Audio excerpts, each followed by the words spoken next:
సికింద్రాబాద్లో ఇద్దరు కొడుకులతో కలిసి తల్లి అదృశ్యమైన సంఘటన వెలుగులోకి వచ్చింది. కృపపామి అనే 35 సంవత్సరాల మహిళ తన భర్త అత్తమామల వేధింపులు తట్టుకోలేక లండన్ నుండి ఈ నెల 19న నగరానికి వచ్చింది. ఆమెకు జదోన్ అనే ఇద్దరు కొడుకులతో కలిసి కవడిగూడలోని తన తల్లి వద్ద నివాసం ఉంటుంది. యాపిల్ కంపెనీలో ఉన్నతమైన ఉద్యోగిగా పనిచేస్తున్న కృప 15 ఏళ్ల క్రితం యూకేకు చెందిన వరుణ్తో కృప వివాహం జరిగింది. అప్పటి నుండి లండన్లోని నివాసం ఉంటున్న వీరికి ఇద్దరు కొడుకులు జన్మించారు.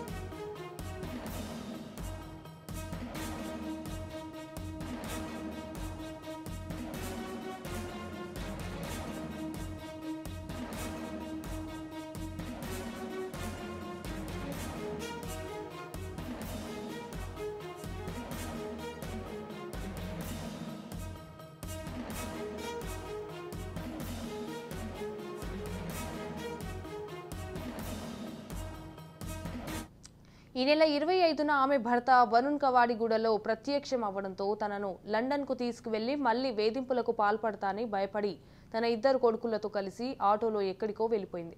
ఫోన్ చేసినా స్విచ్ ఆఫ్ వస్తుంది. తన విడాకులు తేలే వరకు వెతకవద్దని తన సోదరి మేరీ, సోదరుడు ప్రభుకు వాట్సాప్ మెసేజ్ చేసింది. హైకోర్టు మాజీ న్యాయవాది మేరీ దీపాలే తన సోదరి ఆచూకీ కనిపెట్టాలని పోలీసులకు ఫిర్యాదు చేసింది. పోలీసులు కేసు నమోదు చేసుకుని దర్యాప్తు చేస్తున్నారు.